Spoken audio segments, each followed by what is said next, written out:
أعوذ بالله من الشيطان الرجيم بسم الله الرحمن الرحيم الحمد لله رب العالمين الحمد لله رب العالمين الحمد لله رب العالمين Assalamu alaikum warahmatullahi ta'ala wabarakatuh. The entire APRC membership and the people of Fonyi Berefet, I think, the constituency of Colley,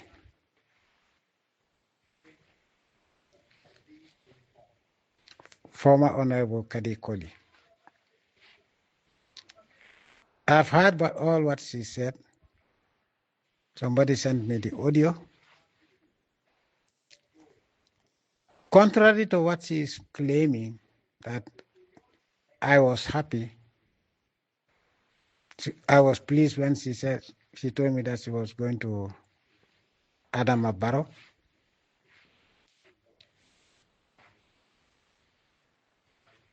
Yes, she told me she got my number from somewhere, and I asked her how she got my number. Because I did not talk to Amie Colley for almost 7 months. I have always been very careful talking to people. And there was nobody that wanted to talk to me without me referring that person to the people that I trust, and go there, and the person would sit with him or her. The person will send me an audio, and I will respond through audio to the telephone of the guy whom I trust to be a witness. She claimed that she talked to me more than any member of the executive. That's a lie. It's not true.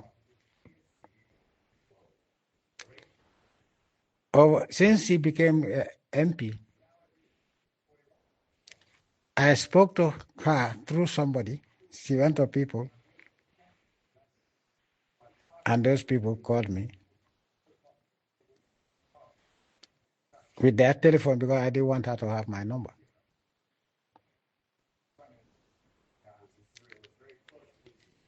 I spoke to her, if I'm not mistaken, for the entire time that she has been an MP for APRC, 7 times.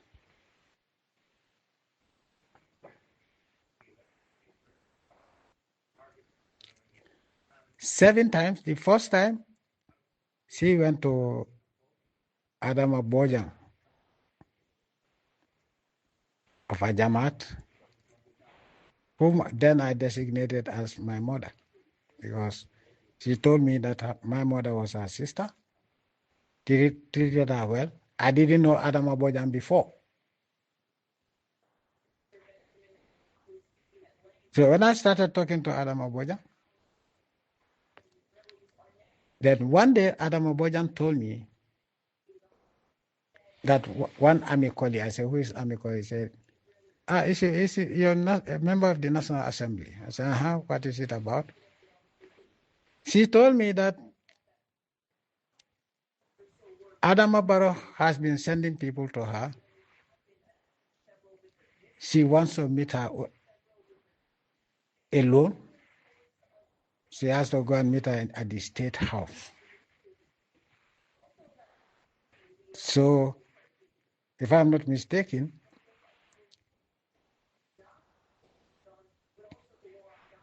she wanted to know my opinion. What I told Adama Boja was, she's not the leader of the APRC team in the National Assembly. And so, if Adama Barrow wants to talk to a parliamentarian, to the APRC members of National Assembly, he should he should talk to the entire, all the members of the National Assembly representing Fonyi. But why would he single her out? I told Adam Barot, Astaghfirullah, I told Adam Abojang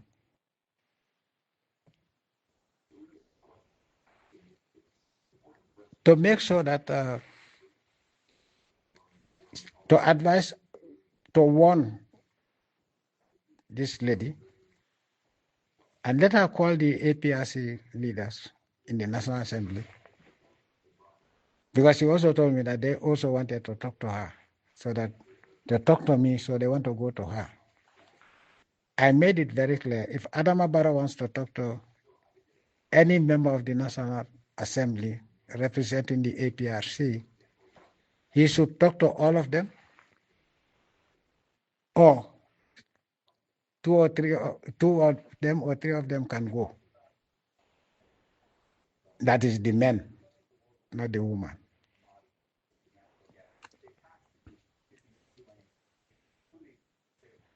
And I told her on no account should she allow Adama, Kadi, whatever, Amie Colley, to go alone to the State House without anybody knowing where she's going. That in itself smells foul. Because there must be an ulterior motive. So she could, for some reason, Adam Babojan told me that the MPs were busy. The MPs are busy. But Kadekoli is calling her.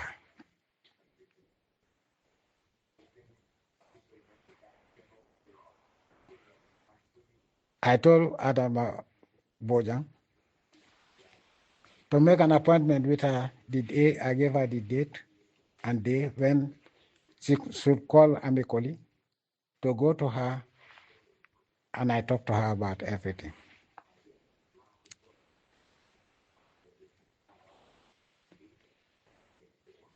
That day she didn't turn up. But I told Adam Bojang what to tell Amie Colley, that on no account should she go there. Adam Bojang came back and said, she says she will take your advice. The other time, she went to Adam Bojang. I think that was the day after the opening of the parliament. She told me she was there then. She told me that, and she said in Jola, nanona nisenon kanyanak, pasafu bukaku ko paspas benapa jobenyo pasof kanyanak kumbo pio mahaji kerom. You know, that he wants to talk to me privately, only her and him at the State House. Amie Colley, well, you're not the one who told me this. Yes. In English, she told me that each time we have an occasion to meet the president at these public occasions, okay, all the rest of the MPs of APRC will just shake hands and pass.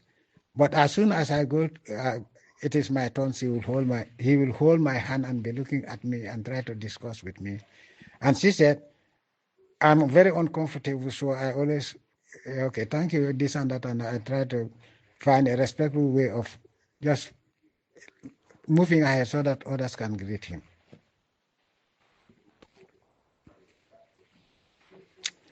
It was then that I told her, whatever is between you and Adam Barrow, I don't know.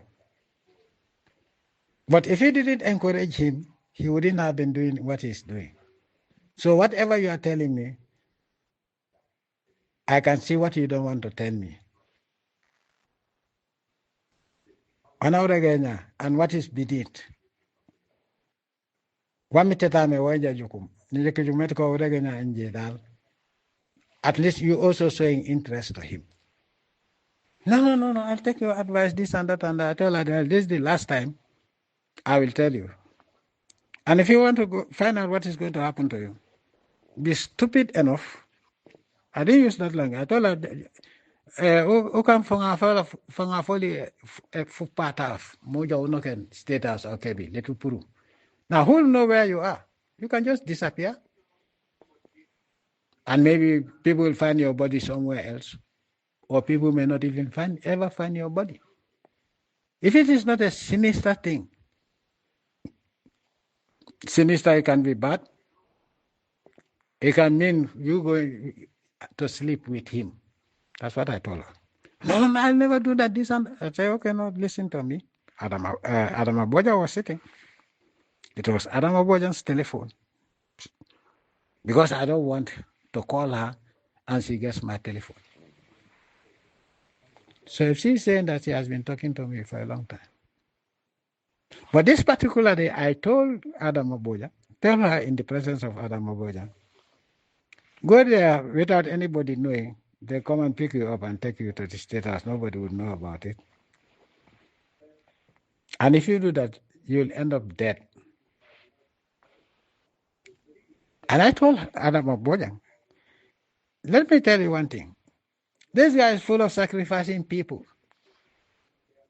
At that time, just before that, somebody was killed in a human sacrifice that I know. I told Adam Aboja, this man is looking for a Jola man whose surname is Colley, a Jola man or woman. Now that maybe he was told by the Marab that it should be a woman, and that is why he's so fascinated, so obsessed with getting this lady at any cost. I told Adam Aboja, you are my witness.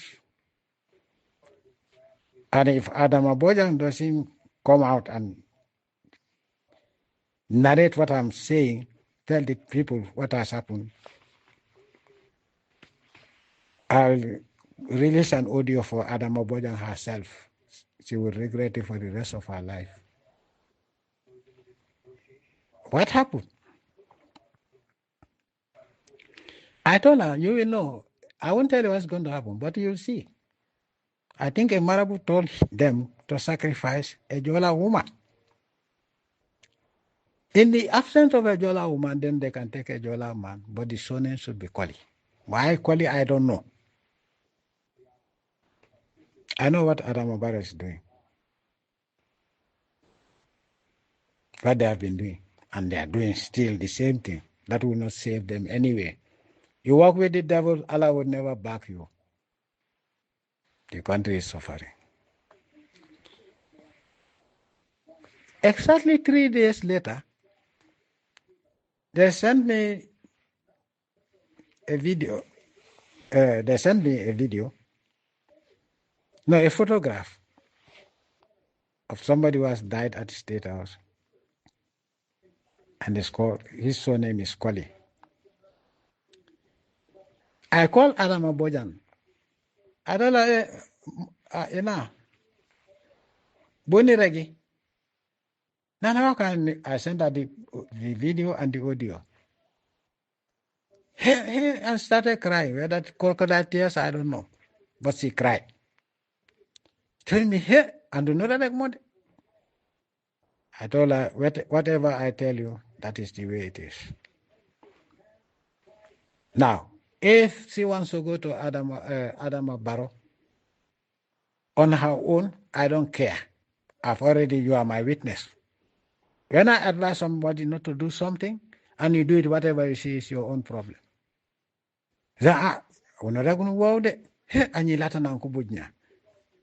The destroy somebody's son's life. I told her, it is not possible. I was at State House for 22 years. We have a maintenance team that does all the work. In the event that the they cannot fix that type of work. They will call somebody, a private guy, who has the means and the tools to do that, and they work with him.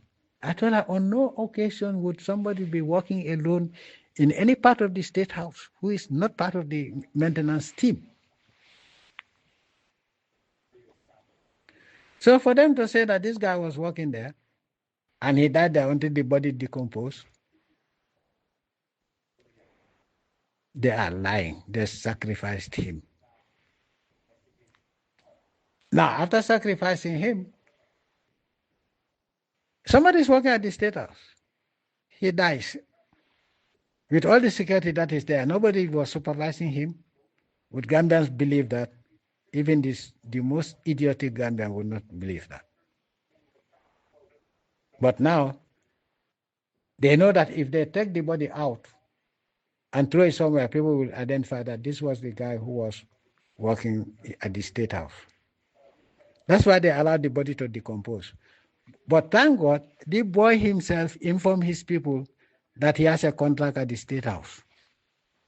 So when everybody was talking, and then that was the time she discovered a body that is completely decomposed. In that case, in the Gambia, I don't think you'll have the doctors that will be able to make a post-mortem to know exactly how this guy died, whether he was poisoned or whatever. The body has decomposed. If he was hit in the head or whatever they did to him to die.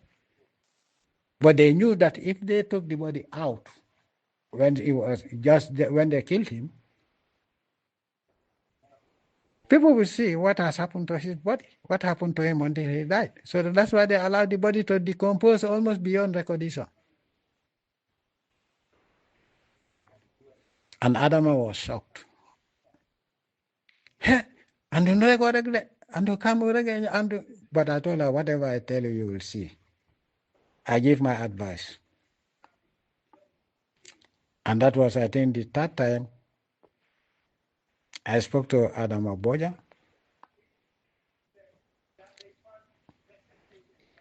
about Amie Colley. Unfortunately, she says she wouldn't. Each time she talks to the rest of the National Assembly to come there, they told her that they were very busy. And I think around that time, they were very busy. So the meeting with them never took place. But I told her to warn them that if Adam Abara calls, if he one male member of the National Assembly to go and talk to him in private, let all the members of the APRC National Assembly go to him. If he doesn't like it, let him go to hell. That's what I said. So that is 3 times. The other time I spoke to Colley. That time I was the one who told this guy, my son, Molfa, to call this lady to come to Kanilai. There's something I wanted to tell her. Because there was something I saw that really made me pissed off, excuse my language, that made me very angry. The first time I saw it, I said, oh, maybe this is just a passing thing, but it became a habit.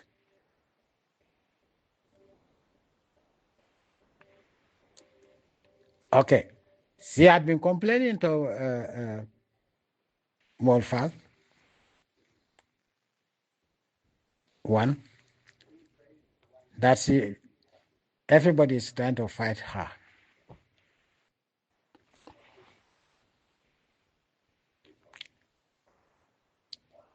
So I told Molfag, since she's telling you to tell me, tell her to come to you so that you can call me and I'll listen to what she's concerned about, and we'll find a solution. I'll find a solution by the grace of the Almighty Allah.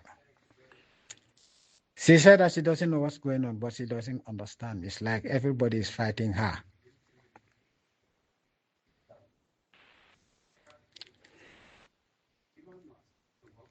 Okay. And she says she was going to spend the night in Kanilai. First, I told Morfa when she is coming to Kanilai, let her come with her husband. Because I will not, what she is asking for, I will not discuss with her without the presence of her husband. But she went alone. I explained to her what needs to be done. Okay. She said, okay, she would need my intervention to protect her.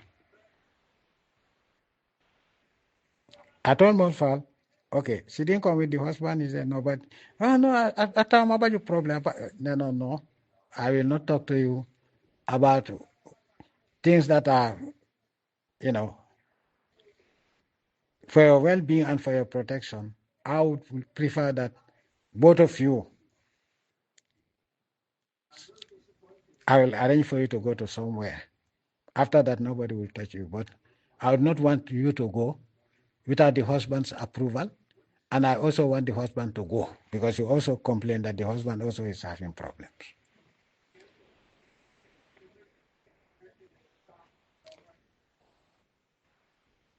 Then the husband also made an audio after that because Mozart said he explained to the husband everything. And the husband was very happy. And they were, anytime I'm ready, let me inform him. Let me inform Mozart. Mozart would inform them. I made it very clear. Now, it's for him, the husband, to say, I agree, or I don't agree. So let it be very clear. And he has to tell me whether he will go with her. Now, if he decides she goes alone, she cannot go there alone. Somebody has to show them the way. After that,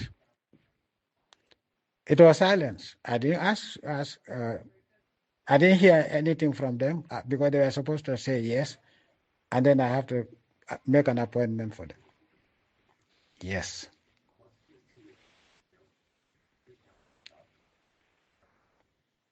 That was. Then she said she wanted to talk to me. My son told me, that's the alcalde of Kanila. Annually, Nana Mambeka Sankeni Wafde. I said, okay, no problem. Let her come there. Okay, but that particular day, I told her, you have a vehicle, you have to go back to the hospital. You cannot spend the night in Kanila. Why? Just go back. You cannot spend the night in. You can go. Your place is not far away. But to spend the night in Kanila, you came alone. I will not want that. That is not going to happen.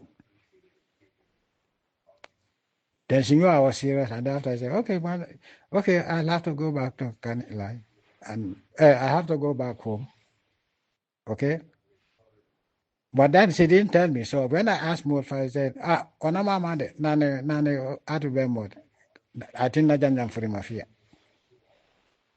She went home because she said she's going home. I think she heeded your advice.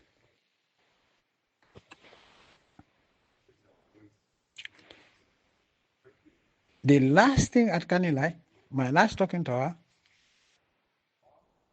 remember that it was 3 times Adama Bojang. Now 2 times Molfa, that makes it 5. And I will tell you what she said.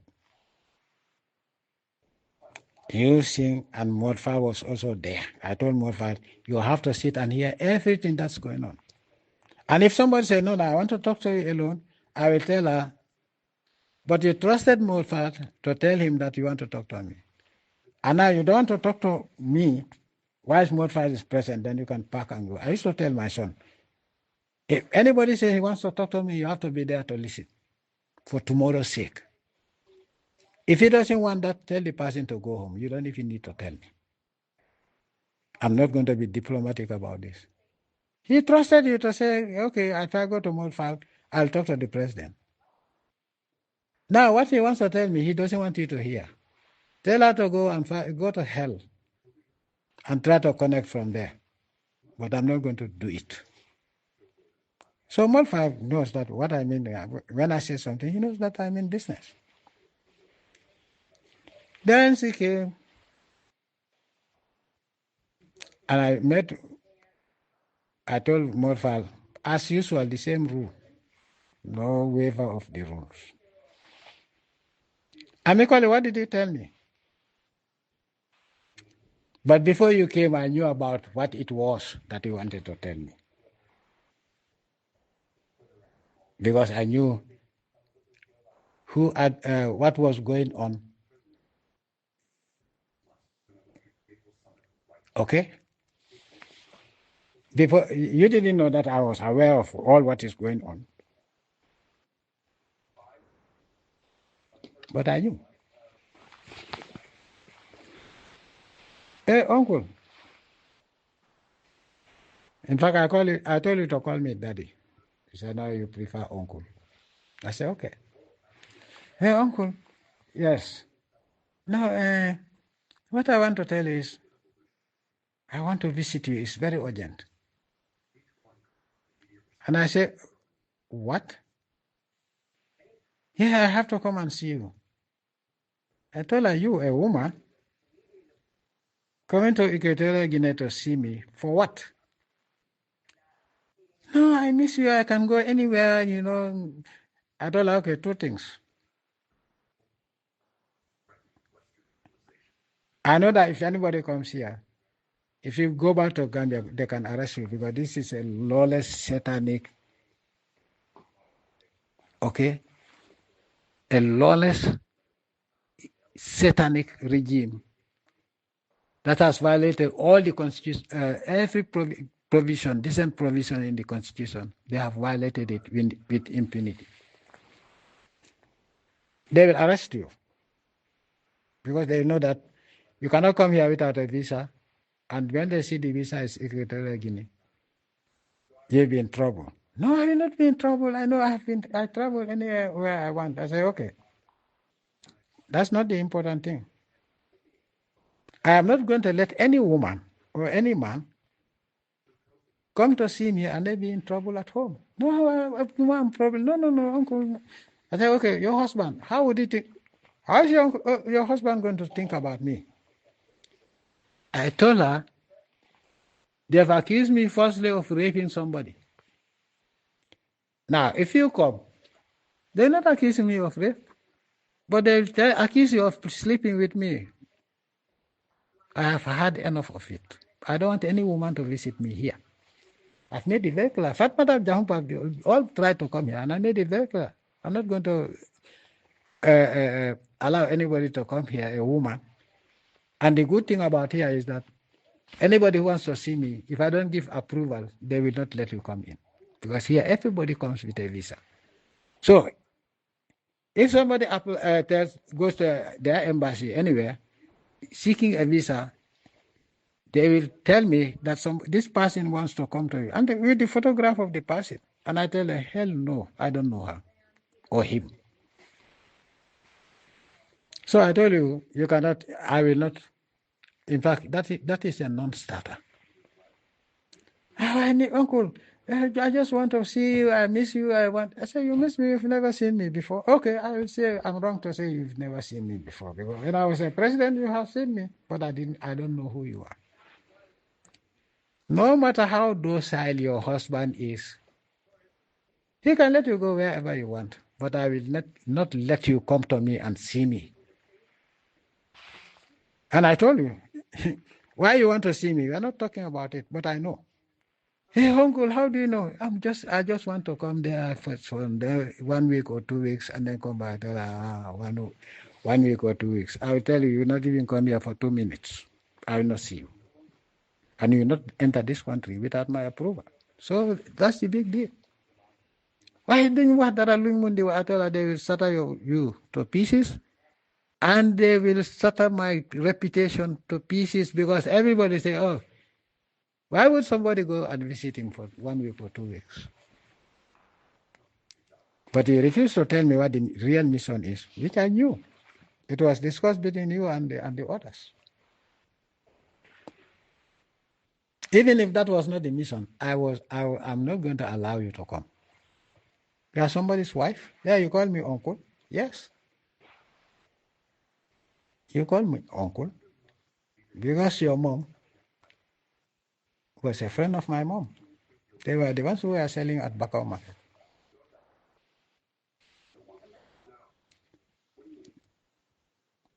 Okay, so that is five. He said, I talk to you more than anybody else, just to prove to the people that you are not telling the truth. That was 5 times. That was the 5th time. So I told you, no, I'm not going to do that. Did you talk to me again? I didn't talk to you because I have nothing to talk to you about, because I know what your mission is. It's a very evil mission. And if it is not evil, I know you can swear to the Holy Quran without knowing that you are lying. But the bottom line is, that was the last time I told you, hell no, and I made it very clear to Molfal. She is not going to come to me. So let her not even raise the issue. Let her not even remind you about, she wants to come, she has been going to China, whatever. I said, this is not China. I am not also Xi Jinping of China. I don't want to see her here. And if she applies, or she comes to the airport, I'm going to tell her to send her back. Because they will come and find, somebody here wants to see you. I'll tell them, I don't want to see her. Yes. So that is the 5th time. The 6th time, after 7 months, you called me on my number. And I couldn't know who it was because you are not part of the list of, you have never spoken to you directly. So how the hell did you get my number? You laughed. Why, uncle, I got it. I said, who gave you the number? Can you deny that? Oh, no. You see, remember I told you I wanted to come and see you and you refused this and that. You wanted to help me with these things about me and my husband, some sort of protection. I told you, what did I tell you? How the hell did you get my number? And I want to know who gave you the number. But if you don't tell me, I will know who gave you the number. It was at Marakisa. I know the guy who gave you the number. And I told her, I think you know me better than that. I don't need to call the name, but you know who it is. And how he gave it to you, I will tell you. Hey, I told her how she got the number, how the person gave her the number. Hey, uncle, how do you know that? I said, ask Matar.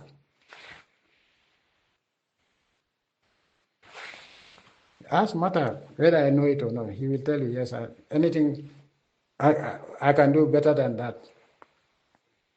I know who gave you the number. Because it was a conference call for the meeting, and the person who connected me gave you the number. But to throw her off, I told him, Matar gave you the number. She said, hey, uncle, you want to know who it is? I told her, yes, I know exactly who it is. But what is your problem? It's a long time. I miss you. Since then, we didn't talk for a very long time. I tell her, okay, 7 months. So why now you want to talk to me again? Because after your attempt to visit me,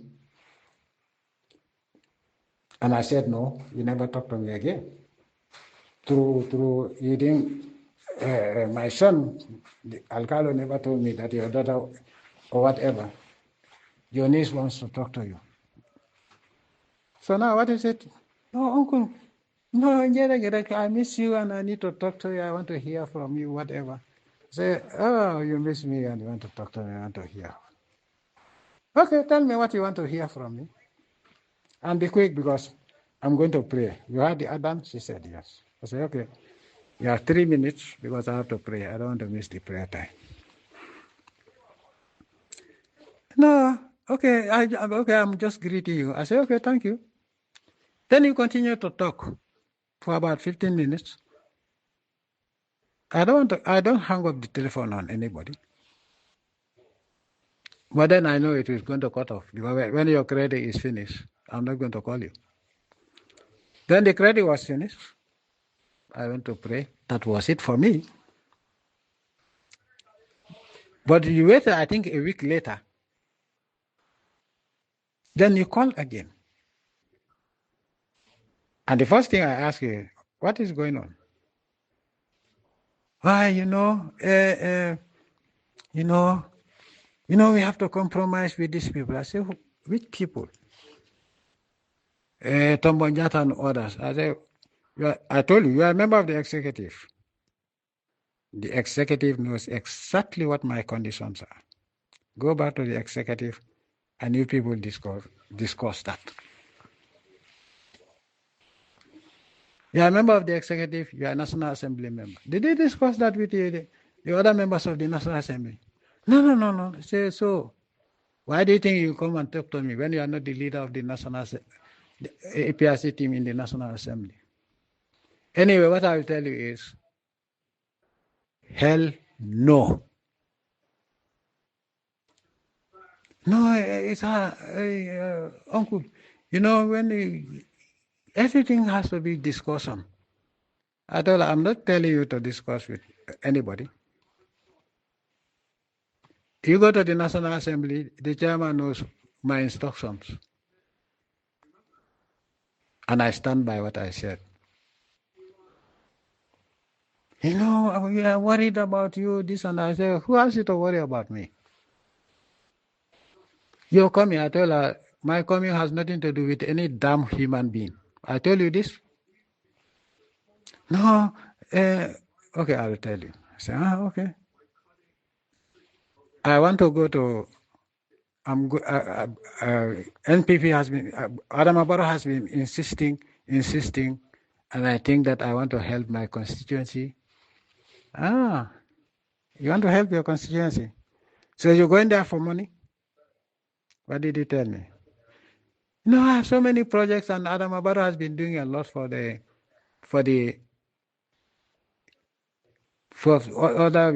where they won, and those projects I don't want to miss for my people. I told her, you go and discuss with your people. Discuss with your people. I'm not the one who voted for you. You go back to your people and discuss with them. If they agree with what we are saying, then it's your people who voted you in who are in agreement with you. But not me. She told me no, because I think working with Adam Abaro, I will succeed in getting you back. I told her, who the hell are you to succeed getting me back? You think I'm afraid of Adam Abaro? My coming depends on the Almighty Allah, and the Almighty Allah alone, no other human being. I thought, you think I'm afraid of coming? I'm just waiting for the right time. So don't tell me, no, but people are getting discouraged, this and that. I said, yes. Ungrateful people are getting discouraged. People who don't believe in God. But let me tell you one thing. Not you, not anybody. Not Adam Abaro can prevent me from coming to the Gambia, my country, my motherland. And no other foreign power can stop me. So I told you. There's a reason I left. I knew I was going to leave before. If intelligent people who have been listening to me knew that one day I have to leave. But I'll come back. Many people now realize, I told people, maybe you have not been listening to my speeches in my talk. When I made it very clear, the only time you Gambians know who I am is when I leave the country. And so many people remember that from the way people are talking. I hear it. Then what did he tell me? Anyway, Uncle, I have decided to I'm going to Adama Barrow. So I decided to come and tell you. I told her, you're going to do that? She said, yes. What did I warn you? Don't ever mention my name to Adama Barrow. Otherwise, when I come, you will regret it. And also, let me make it very clear. As from now, I have nothing to do with you. Let it be clear. I said, I will not insult you. The other guy, when he went, I knew you were going. But because there was a backlash, and you stayed cool, so I said, okay, let me weather the storm out. And you asked me what that means. I said, yeah. Fala lonko said, no, moko etenkunyan yo apo nutip. Didn't I tell you this? But as from today, you have nothing to do with me. Don't call me uncle, don't call me anything. And don't even dream of talking to me. Even when I told her, even when I come back to the Gambia, you're not coming back to my party. You stick there. And what is going to happen to those people will happen to you because you are with them. So you told me you have gone. So what's the point of telling me? You said, in fact, I didn't need to know that you are going. So for you to sit there and say that I was happy when you went, when you told me that you are going to Adama Barrow. This is what I told you, folks. I will not. Your people agree with me. You said yes. Your people agree with you. But I told you, your people agree with you. It's not my problem. They voted you in. But as far as I'm concerned, I have nothing to do with you. Don't praise me. Don't say any. Don't even think of talking to me again. It's finished. It's finished. I don't want traitors. No, Uncle, I'm not a traitor. I said, if you are not a traitor, then there must be something worse than that. But I didn't go further. And all the time I was looking at the meter of my telephone. I know very soon your credit is going to finish. So for you to stand there and say, oh, you talk to me more than anybody else, that's a lie. So that is the 7th time you talk to me, and that is the last time you ever talk to me. I told you I have nothing to do with it. Even if you come, when I come back, even if you crawl from Banjul to Kanilai and ask for forgiveness, in fact, you not enter Kanilai in the first place. I don't want to see your face again. In the hereafter, I don't want to see your face. Hey, Uncle, what are you saying? I told you I don't want to see your face again.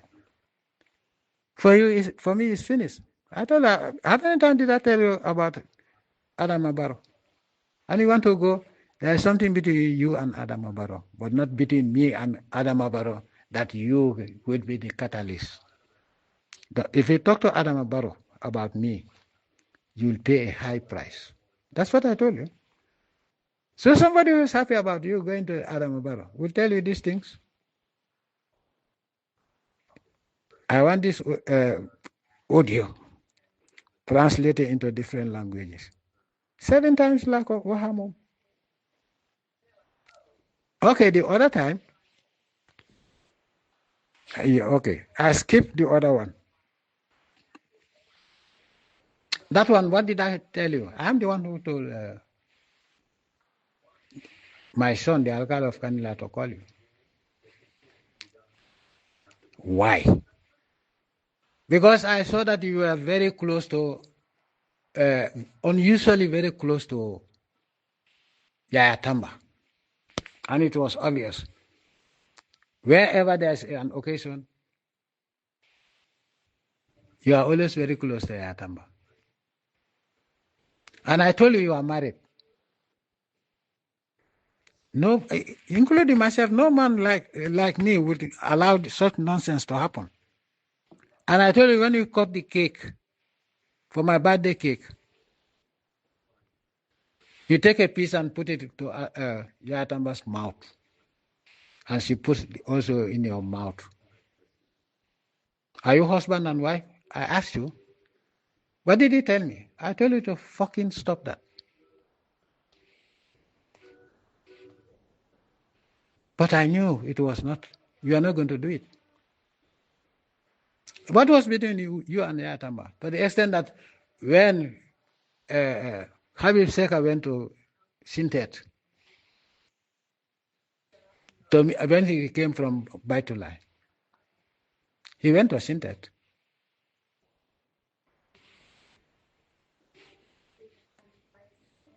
And one of the meetings also, you were the only woman there, talking on behalf of those who voted for you, trying to appeal for reconciliation. But why is it that each time there's a celebration and there's a cake, it is you and Yahya Tamba who cut the cake? And I told you that is unacceptable. I don't know what type of husband you have who will accept that nonsense. People look at you.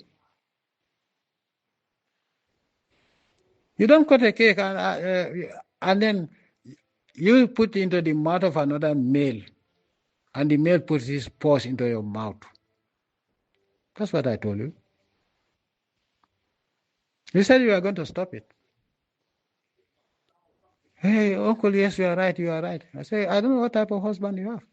But maybe the husband is afraid of you, because a husband who is a man will tell you, if you do that next time, I'll break your jaws.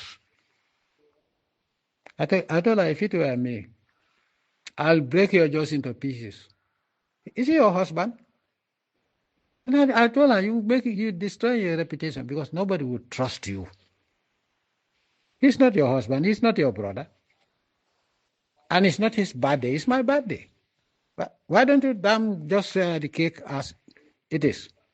Why can't say the cake? And it is now become a routine. Wherever there's a meeting, I don't have been observing you. Wherever there's a meeting, you sit next to a Tamba.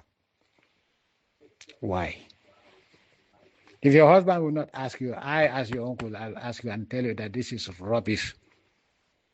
And you are spoiling your reputation. But maybe Allah is exposing who the hell you are. Despite you tell me that, oh, your husband knows that you don't play. How would your husband know? But I ask you, what is it about Yahya Tamba? You are not even the deputy chair. Even if you are the deputy chair, you have no business to cut the cake and you put it into his mouth, and he takes his paw and puts the cake into your mouth. That was the last time we spoke, until you called me this. I think it was during the month of Ramadan, I think. So let me also make it clear. You are expelled from the party, APRC. And since your people, you told me that they are in agreement with you, only to realize that they are not in agreement with you, they can sue you, they can go to the court or go to the IEC and tell them that you cannot occupy their seat. Okay, there's a loophole that people don't know. I know the laws of the Gambia. I know what is written and what is not written. Now, in the event that you want to sit on that seat and they don't want it, they should take a lawyer and take the matter to the court, that you voted for her, they voted for you, and you decided to betray. You cannot use their vote to be a member of the parliament. And if they go to the High Court, the High Court is going to uphold that decision. So that will force them to call for a by-election. Because they told me that during those days, if you leave, the IC would call a by-election. They told me that clause has been removed from there.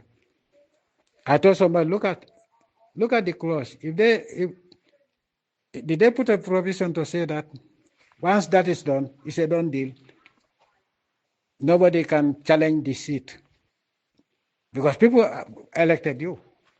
So if they are in disagreement with a traitor like you, I realize that there's no such clause that prevents somebody from taking the matter to court to retain their seat.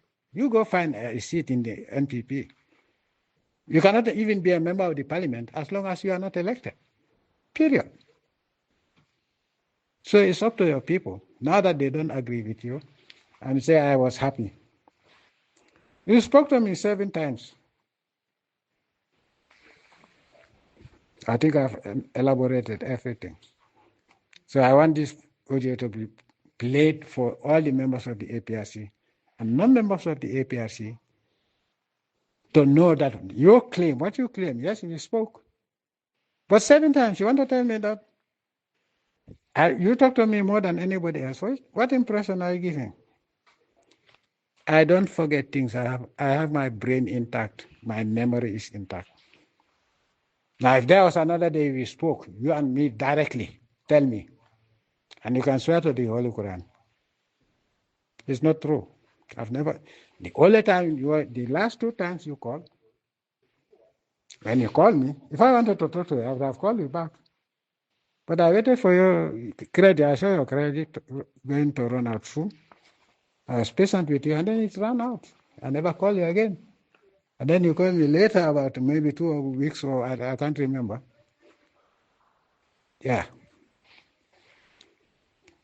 I want to thank everybody, every Gambian. Every Gambian. Enemy or foe, I love all of you. What is happening is a horror film playing out in a peaceful, peace-loving, development-oriented country called the Gambia. The crime that is taking place in the Gambia is worse than in Mexico or Colombia. Nobody has ever been prosecuted. You Gambians also were complaining about my checkpoints.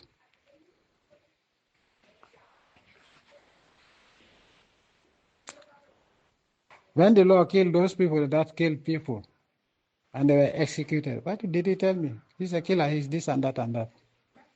Now you know the reason. But I tell you, one day you will beg for executions. Nobody's going to listen to you. That's the day that has come. Now almost every day somebody's raped or stabbed or run over by a vehicle, robbed, raped. Everything goes in the Gambia today. All the worst criminals around our neighborhood, even far away, come. The worst drug dealers come. Containers of drugs come. But it's coming to an end. If Adam Barrow thinks that he's the only one who can, in fact, if he thinks that he's the one to bring me back, he's not going to do it. But he cannot even do it. But Adam Barrow, you cannot also prevent me from coming to the Gambia. Sooner or later, we will know who owns the Gambia, you or me. That day would be very nice. Very nice. Very nice. I don't want to go back to what people are talking about. In fact, I looked for the tape, the iPad. No, it's a tablet where I put everything about the oil and gas and some other thing that I don't want to tell you. Those are not the only resources we have. But I will get them back peacefully or by force, because this is robbery. And you people who sold our country, be ready. They say, I'm not coming. Let's see who's going to run. The other people are saying, Jammeh should not talk about the government. Who the hell are you? You wait for me. When I come, you be at the airport and tell me, Jammeh, you cannot come down. And I don't want to say anything bad. I'm waiting for that day. You all wait for me, okay? You all wait for me. That is where I conclude my...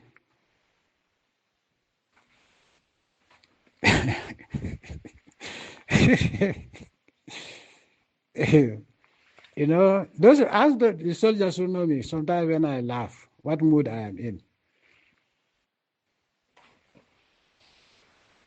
I'm praying for the Almighty Allah to speed up the day and time. I don't think I'm going to sneak into the country like that. No, I'm not a coward. The way I left, the whole world saw me going red carpet to the plane. That's the way I'll come down out of the plane to a red carpet. If you don't put a red carpet there, I swear to God. Billahi wallahi talai. Billahi wallahi talai. Billahi wallahi talai. Billahi wallahi talai. Billahi wallahi talai. Billahi wallahi talai. Billahi wallahi talai. Wait for me. Wait for me. You think I will lie and say there's no oil? Americans, they know there's oil in the Gambia. Everybody knows. They all know. What is in Senegal is not commercially viable. In fact, somebody was talking about it, giving the impression. They say it took them how many years for them to finish the process to start drilling in Senegal? Do you know why? And then they started drilling for the oil directly because I made it very clear. I did everything. It's now a question of bringing a rig to dig, because even the wells have been designed. That's how they came quickly and then jumped to the Gambia. This far oil, I know them. But anyway, I don't want to talk about it.